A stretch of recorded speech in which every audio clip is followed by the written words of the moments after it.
divin. Et vous savez ce que divin est immuable. 4 projets divins et immuables pour l'Église du Seigneur. Quand je parle de l'Église, je parle de l'Église universelle, mais aussi je parle des églises locales en particulier. Et ce soir, je crois que le Seigneur veut s'adresser à vous d'une façon toute particulière. Église évangélique Champ Nouveau de Nancy. Le Seigneur a donné sa vie pour son Église. La Bible dit que le Seigneur en prend soin. Il s'est livré pour elle. Il entoure de son amour et de ses grâces. Le Seigneur s'est suscité un peuple afin effectivement que son peuple puisse entrer dans ses projets d'amour.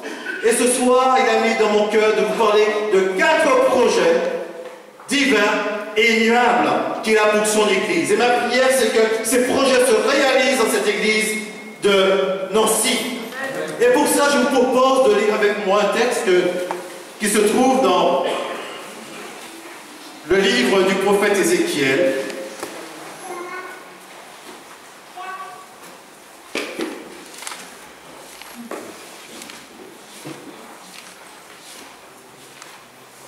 Au chapitre 47.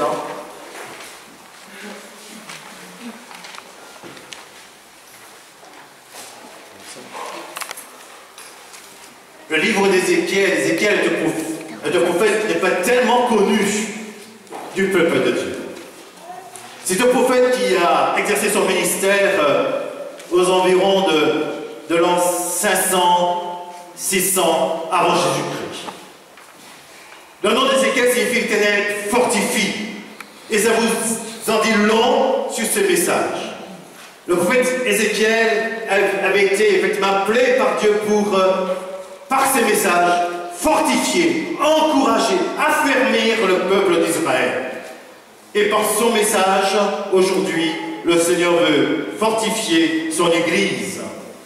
Ézéchiel, chapitre 47, et nous allons faire ensemble la lecture à partir du verset 1 jusqu'au verset 9.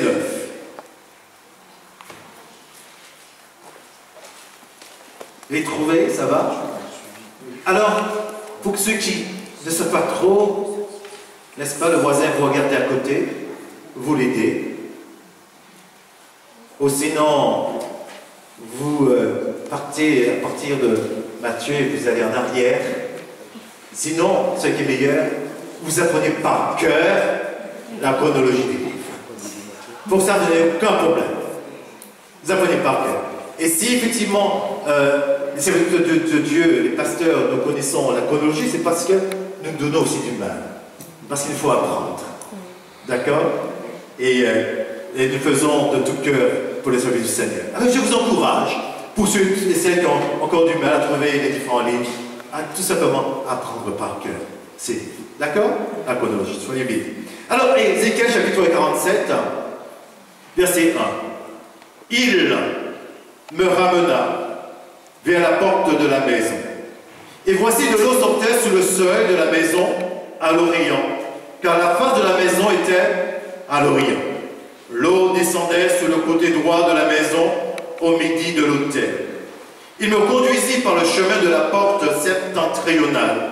Il me fit faire le tour par dehors jusqu'à l'extérieur de la porte orientale. Et voici, l'eau coulait du côté droit. Lorsque l'homme avança vers l'Orient, il avait dans sa main un cordeau. Et il mesura 1000 coudées. Il me fit traverser l'eau, et j'avais de l'eau jusqu'aux chevilles. Il mesura encore 1000 coudées.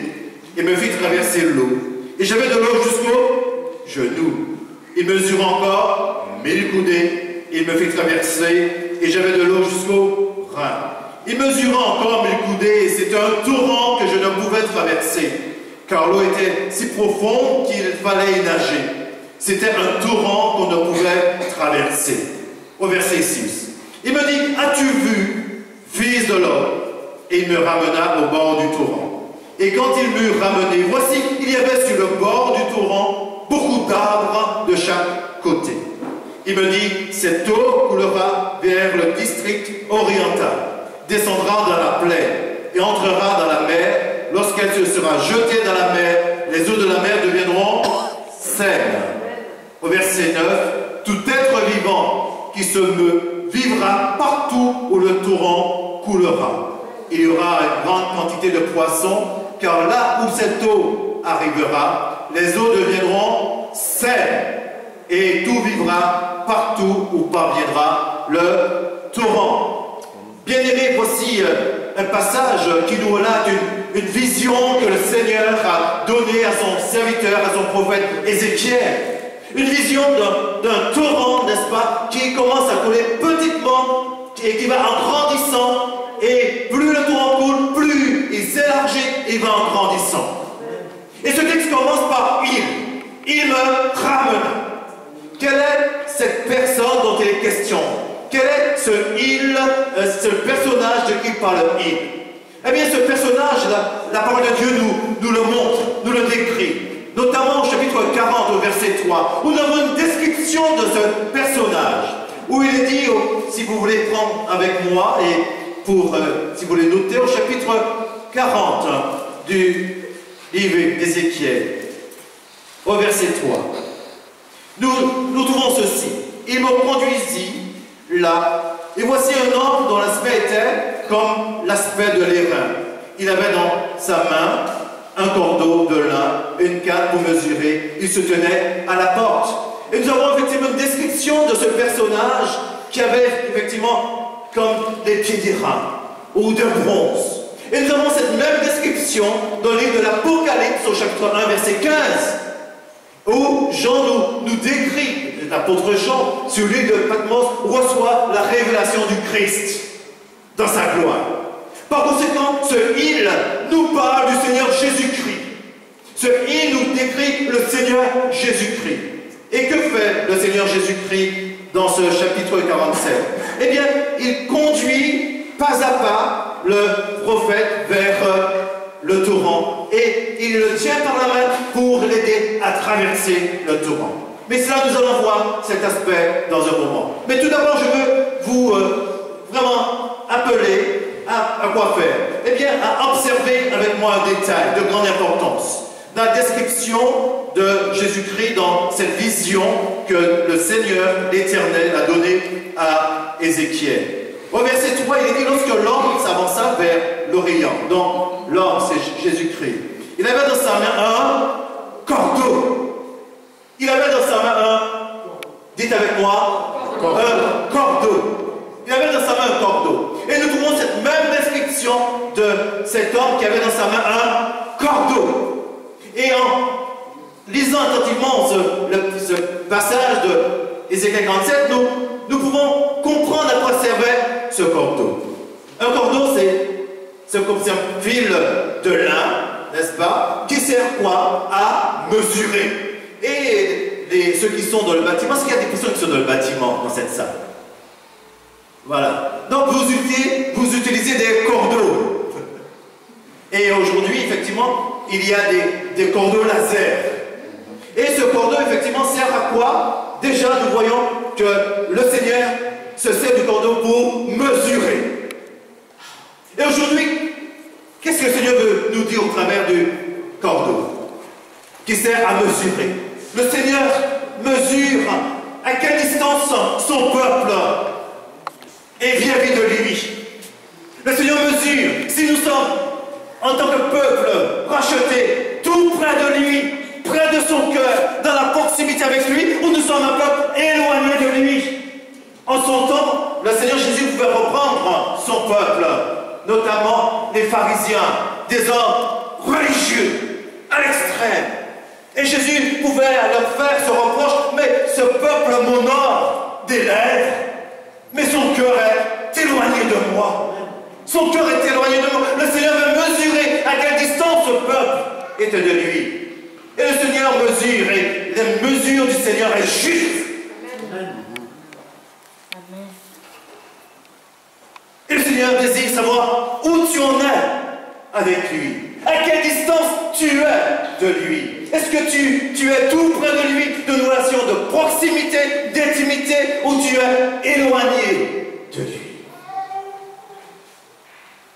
Tout en sachant que le désir du Seigneur pour son peuple, c'est que nous puissions vivre avec lui une pleine communion, une grande intimité. Le Seigneur nous veut tout près de lui. Dans Marc chapitre 3, il est dit que Jésus a passé toute la nuit à prier son Père. Et puis, après quoi, il choisit ses disciples? Non, il en choisit 12. 12 disciples.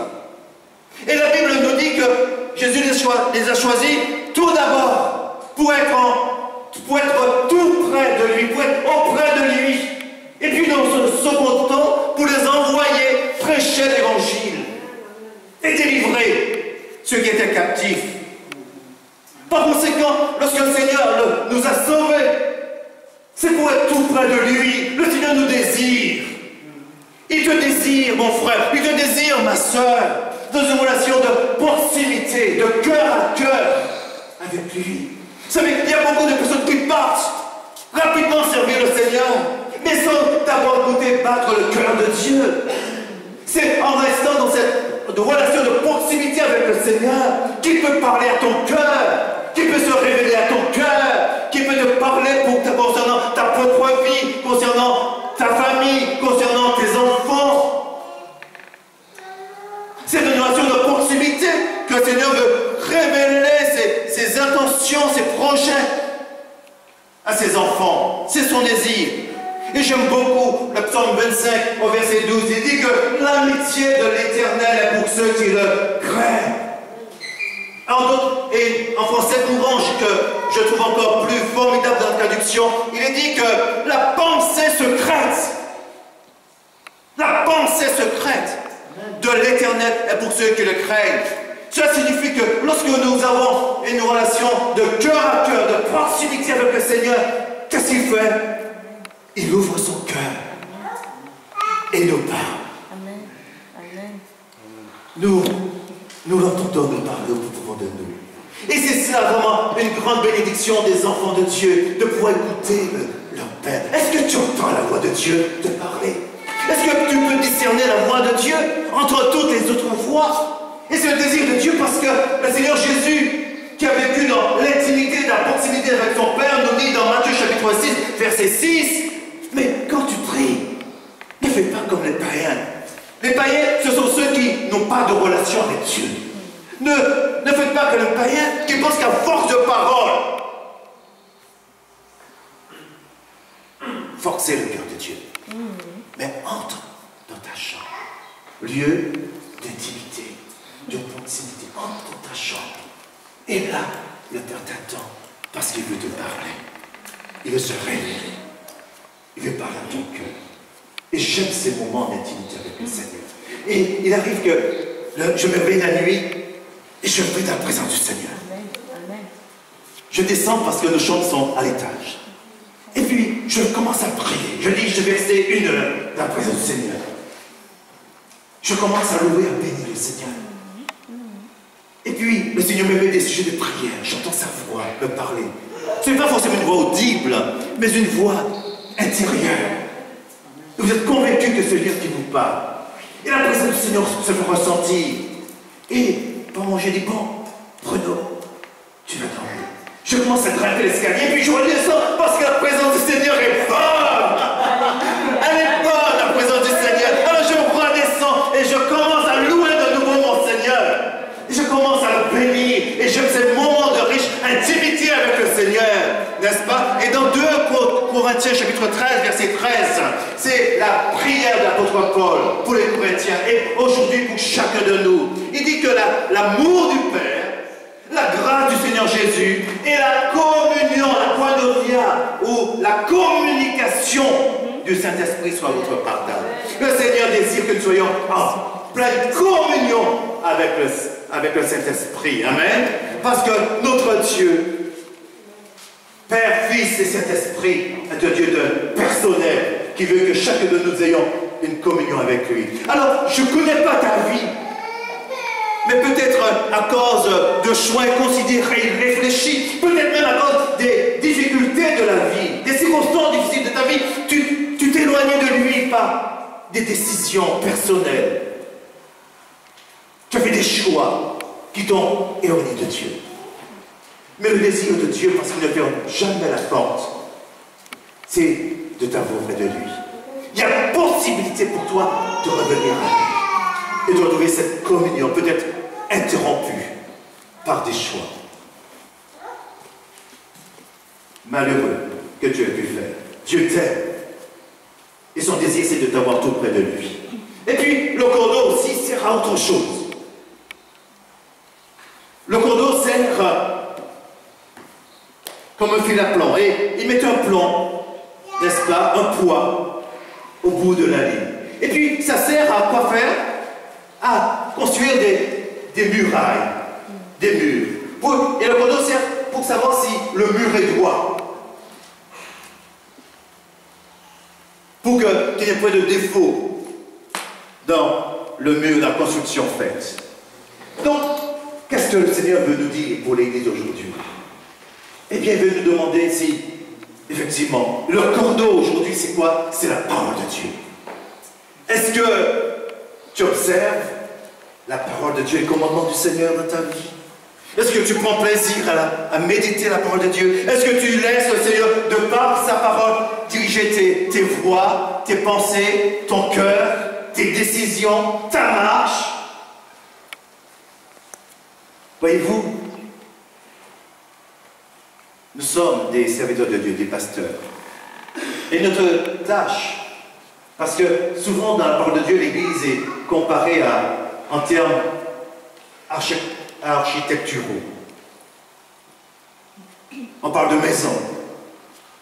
Et dans la première épître à Timothée, au chapitre 3, verset 15, Paul dit que l'Église, qui est la maison de Dieu, est quoi? La colonne. Vous avez des colonnes ici, qui vont jusqu'au plafond. La colonne est l'appui de la vérité. Et notre tâche, mes amis, mes frères et sœurs, c'est de vous communiquer l'Évangile dans toute sa vérité, dans toute sa plénitude, dans toute sa latitude, dans toute sa dimension. Mais nous sommes appelés, nous sommes responsables devant Dieu de vous communiquer la vérité de l'Évangile. Parfois, il y a des passages qui paraissent difficiles, qui paraissent pénibles. Mais la Bible dit quoi? Et c'est ça qui nous fait du bien. Que c'est la vérité qui vous affranchira. La vérité de Dieu est là, n'est-ce pas, pour nous affranchir. C'est-à-dire pour nous rendre libres. Parce que le Seigneur veut que nous soyons bénis au travers de sa parole. Et parfois, peut-être, parce qu'il y a des différents courants qui ont dans les églises aujourd'hui, des courants humanistes. Il ne faut pas culpabiliser les gens. Il ne faut plus parler du péché. Et alors, eh bien, peut-être pour gagner une plus grande population, eh bien, on altère la parole de Dieu.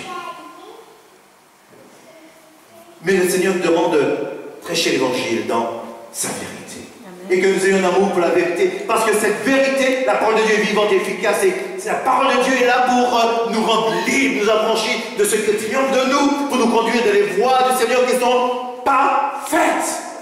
Elles sont droites. Et le Seigneur ne veut pas que nous puissions nous fourvoyer, nous égarer, mais désire que nous puissions suivre sa parole, n'est-ce pas, comme une balise pour nous conduire dans sa destination, dans ce projet. Si nous défions, eh bien, nous passons à côté de ces projets. Mais si nous marchons selon les principes divins, c'est pour que nous soyons bénis, n'est-ce pas, parce que le Seigneur bénit ceux qui honorent sa parole. Le Seigneur désire vous bénir par sa parole. Aimez la parole de Dieu. Aimez la vérité de la parole du Seigneur. Et à chaque fois, prenez du temps dans la prière pour savoir, mais où en suis-je par rapport à la parole de Dieu? Est-ce que je dévie ou je suis, n'est-ce pas, correctement la parole de Dieu? Par conséquent, mes amis, la tâche de l'Église, le projet de Dieu pour l'Église, c'est au travers de ce cordeau, c'est que l'Église puisse vivre vraiment cœur à cœur avec Dieu. Amen. C'est le but de l'Église. Et la mission de l'Église qui découle, c'est l'évangélisation, la communion fraternelle. Mais le Seigneur a créé l'Église tout d'abord pour que le peuple de Dieu soit en communion avec lui. Et que la parole de Dieu ait une place centrale dans l'Église, où nous soumettons nos opinions, nos raisonnements.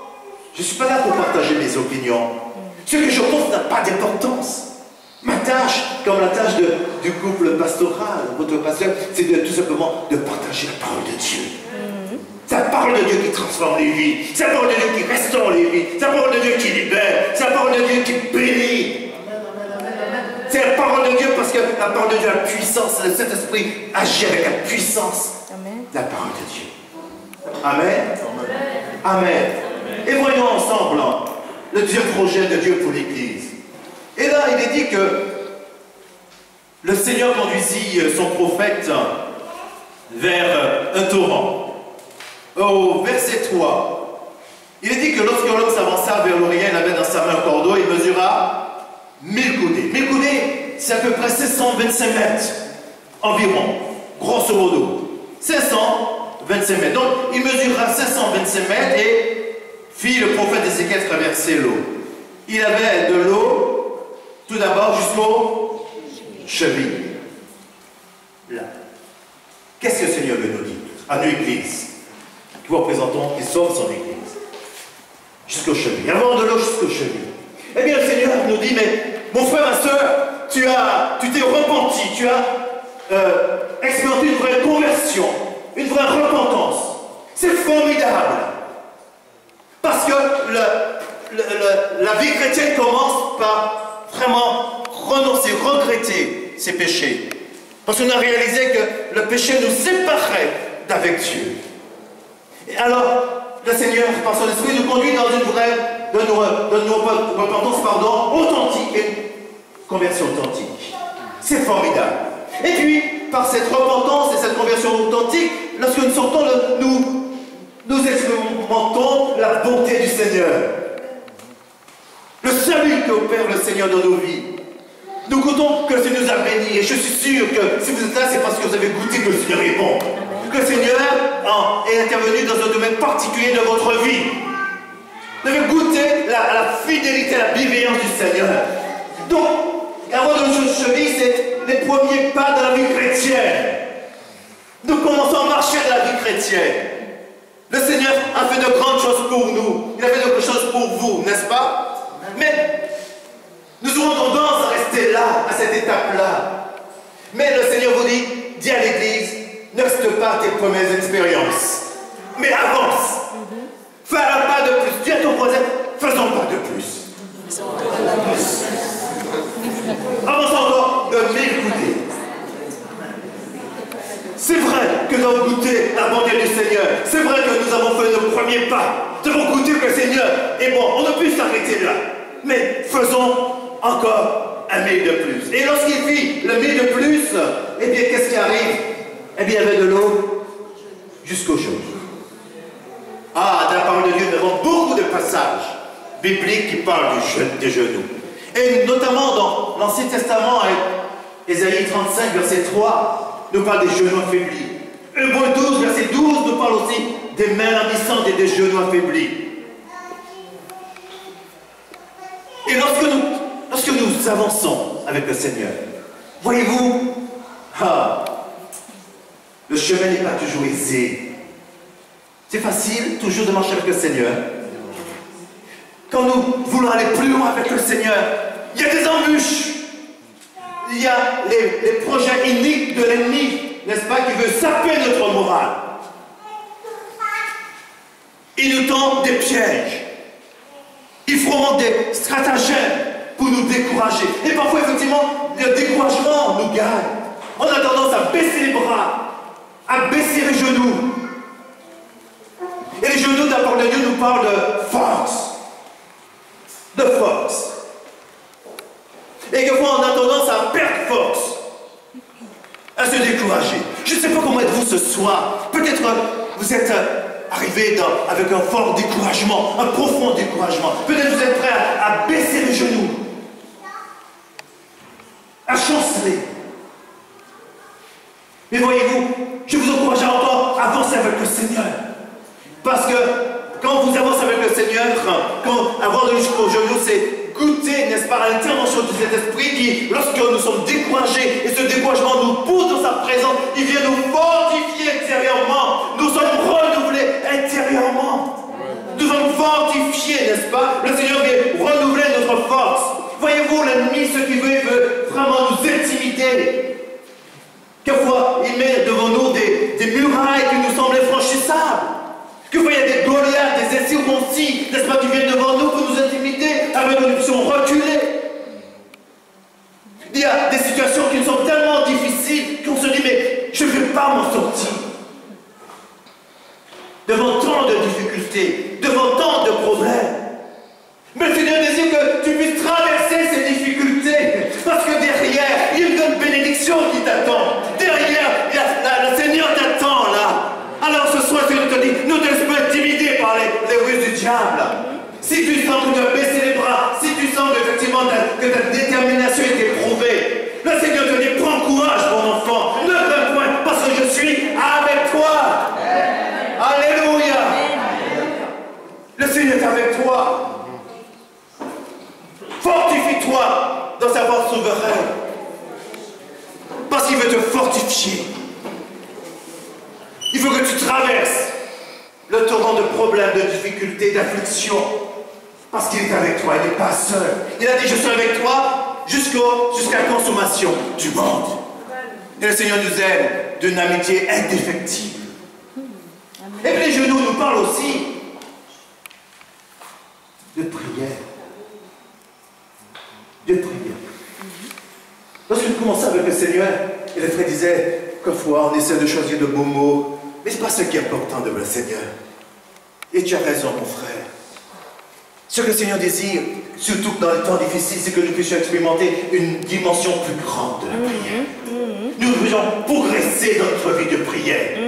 Il y a aujourd'hui vraiment des hommes et des femmes qui se disent chrétiens et qui prient des prières que j'appelle des prières philosophiques. Qui commencent, mais si Seigneur, si tu peux, si tu veux, si... Le Seigneur n'a qu'à faire de nous si.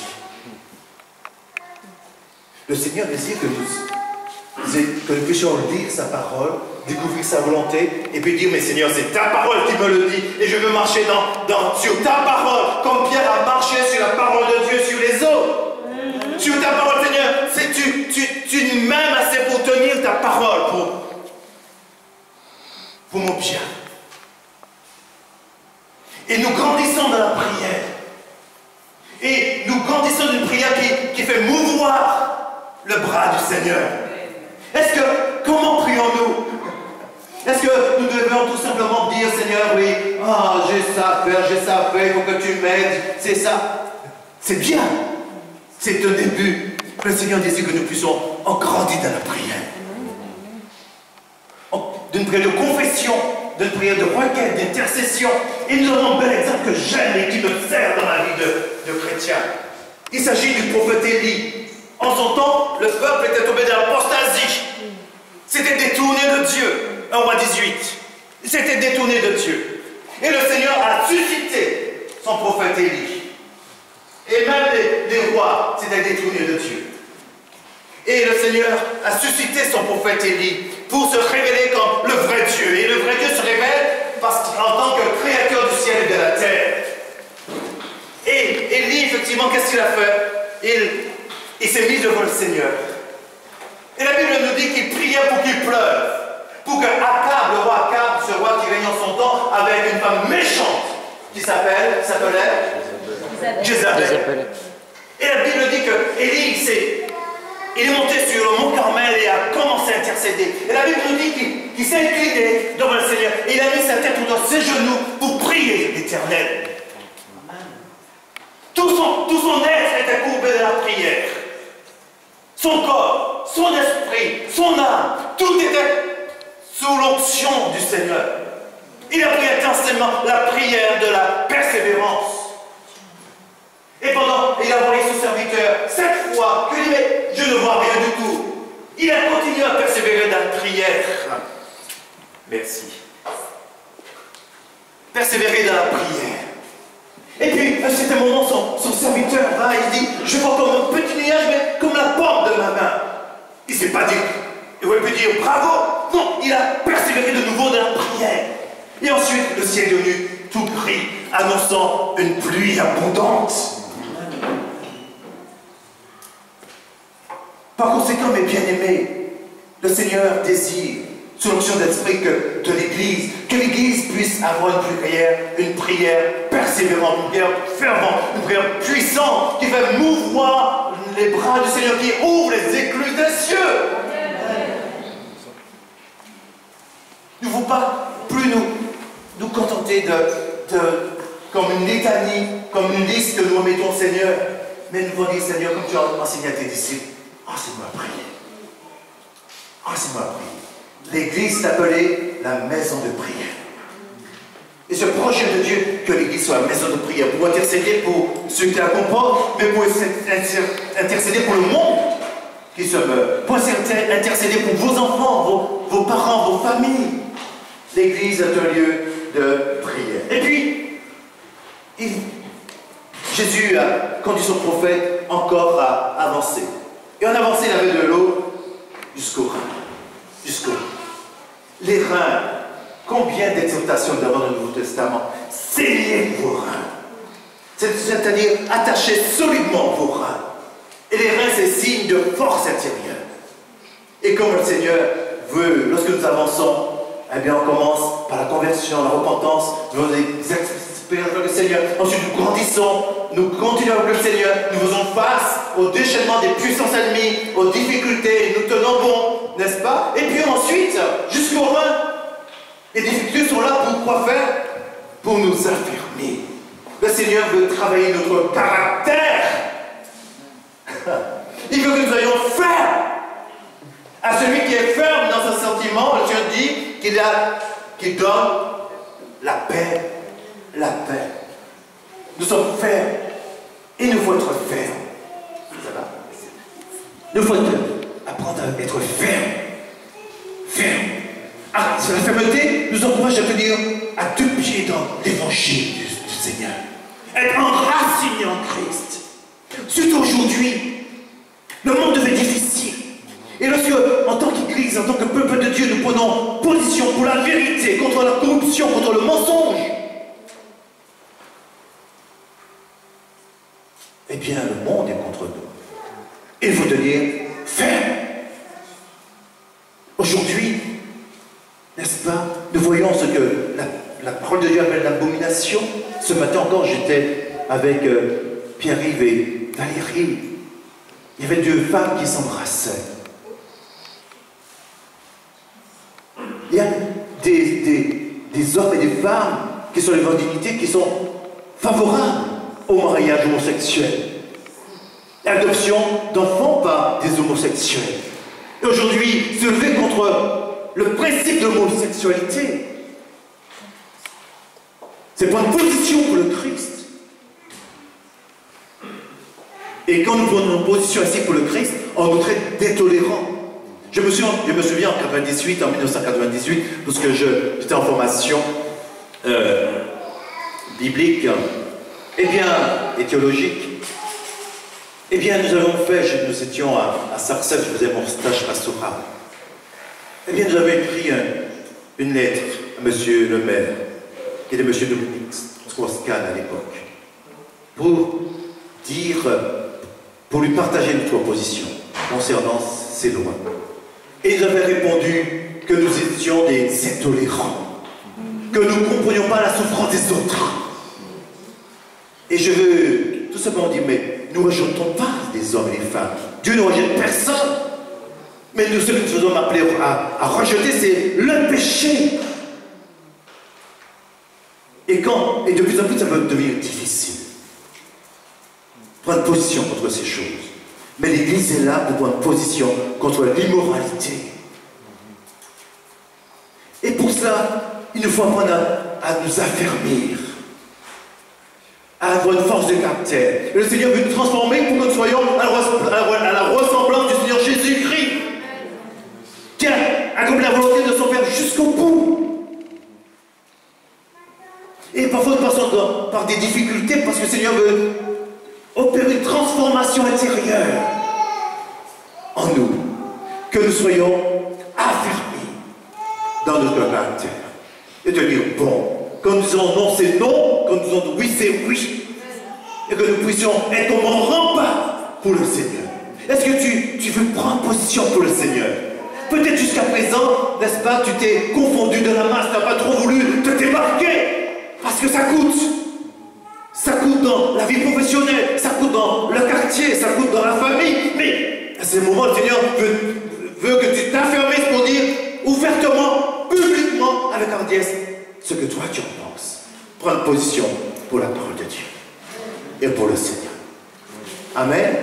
Et puis, pour terminer, il le conduit encore plus loin.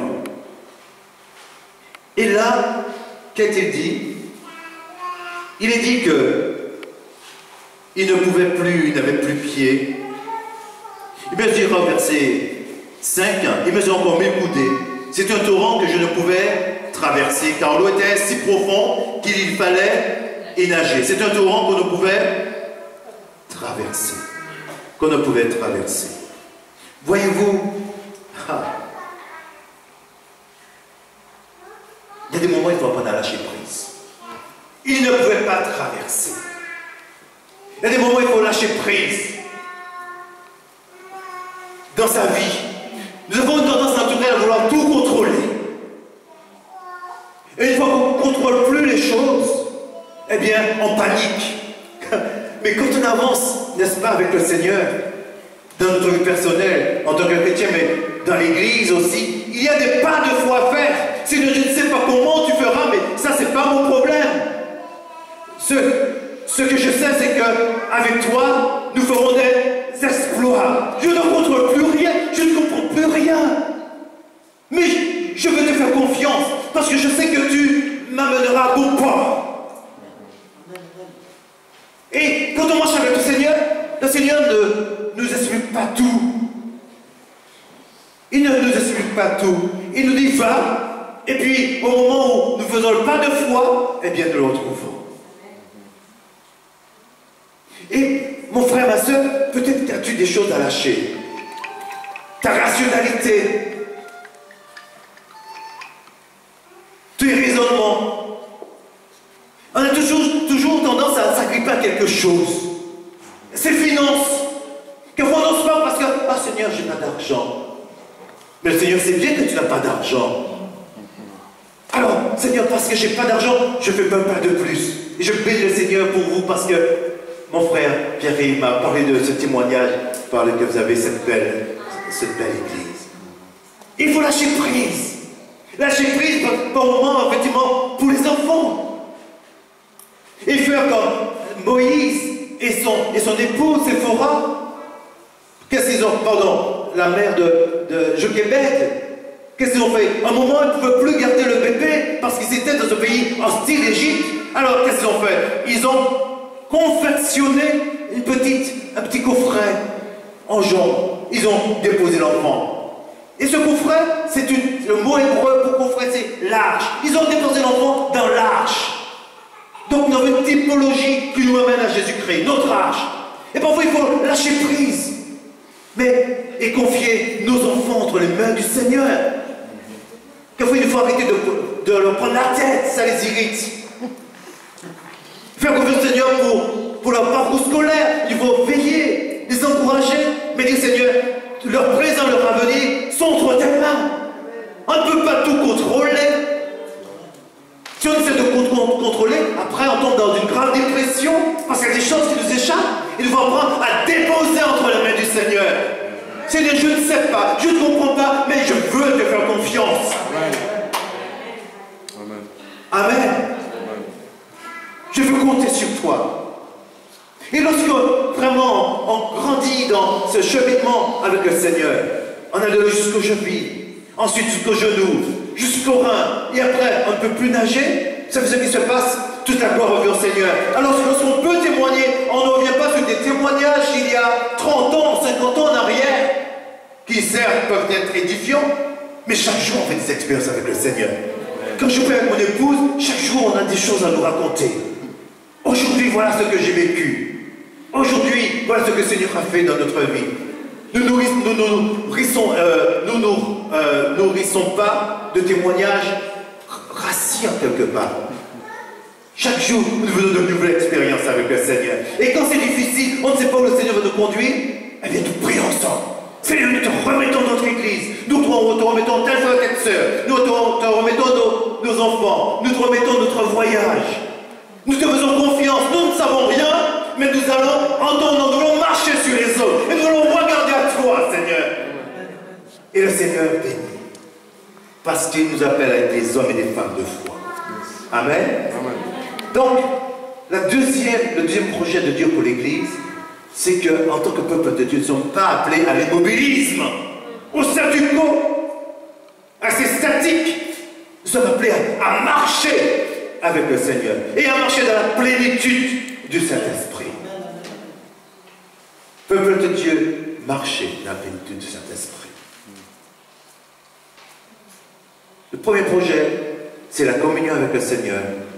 Le deuxième projet, c'est que la parole de Dieu soit au centre de nos cultes, au centre de nos vies, et que nous puissions nous y conformer. Et le troisième projet, c'est que, en tant qu'assemblée, nous puissions marcher dans la plénitude de cet esprit. Apprendre à progresser dans notre cheminement avec le Seigneur. Aller de plus en plus dans une relation de confiance plus grande avec le Seigneur. Et puis, quatrièmement, il est dit que il conduisit son prophète à partir du verset 7. Quand ils m'eurent ramené, voici il y avait sur le bord du torrent beaucoup d'arbres de chaque côté. Et il me dit, cette eau coulera vers le district oriental, descendra dans la plaine et entrera dans la mer. Lorsqu'elle sera jetée dans la mer, les eaux de la mer deviendront saines. Tout être vivant qui se vivra partout, le torrent coulera. Il y aura une grande quantité de poissons, car là où cette eau arrivera, les eaux deviendront saines et tout vivra partout où parviendra le torrent. Et nous avons ici une image de la mer de Galilée qui tombe dans la mer morte. La mer morte se caractérise par le fait qu'elle retient l'eau. Et il n'y a pas de vie dans la mer morte.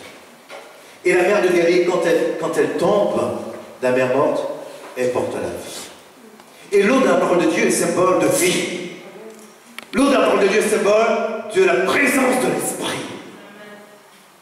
Et le Seigneur a créé son Église et il a envoyé son Esprit Saint pour que l'Esprit de Dieu puisse demeurer au milieu de son peuple.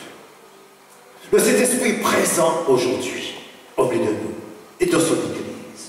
Et lorsque le Saint-Esprit est présent et que nous le laissons agir en toute attitude, eh bien, l'œuvre du Saint-Esprit, c'est de donner la vie. Il ressuscite les morts, il guérit, il libère, il vivifie, il fortifie, il relève, il encourage. C'est l'œuvre du Saint-Esprit. Y a-t-il quelque chose de mort en toi ce soir? Y a-t-il un espoir perdu en toi? Le Saint-Esprit, c'est agit encore aujourd'hui. Il fait des miracles encore aujourd'hui. Il veut te porter la vie. Il veut te redonner espoir et courage de ta propre vie. Il veut restaurer ta vie. Parce que le Saint-Esprit porte la vie. Et vous êtes porteur du Saint-Esprit. Vous êtes porteur du Saint-Esprit. Le Saint-Esprit est venu faire sa demeure dans vos vies. Le Saint-Esprit est venu tabernacler dans vos vies. Le Saint-Esprit habite en vous. Vous avez cette vie puissante de la vie de résurrection. Vous avez cette vie de ressuscité en vous, mes amis. Vous savez, lorsque Christ est mort, eh bien, il est mort afin que vous et moi, nous soyons plus forts. Nous avons cette double nature en nous. Nous avons cette nature charnelle parce que nous sommes dans cette enveloppe. Mais nous avons aussi en nous la vie du ressuscité. Et voyez-vous, parce que nous sommes dans ce monde, on peut éprouver de la crainte, de la peur. Ce sont les désirs de la chair, cela. Ce sont des choses naturelles qui relèvent de notre nature humaine. Mais il y a aussi cette vie de l'esprit en nous. Et lorsque nous nous soumettons à la vie de l'Esprit, à l'Esprit Saint, eh bien, il nous donne la force de marcher sur le naturel de nos peurs, de l'anxiété, des soucis. Il nous rend forts, mes bien-aimés. Tu as en toi une puissance de vie. La Bible dit que le Seigneur fait de nous des enfants de Dieu. Jean chapitre 1, verset 12. Nous sommes nés, non de la volonté du Père, de la volonté de notre mère, ni de la chair, ni du sang, mais de Dieu. Nous avons connu une naissance surnaturelle, divine. Et ce qu'on appelle Dieu nous a engendrés. Ça veut dire que nous sommes nés d'en haut. Et lorsque nous sommes nés d'en haut, qu'est-ce qui se passe?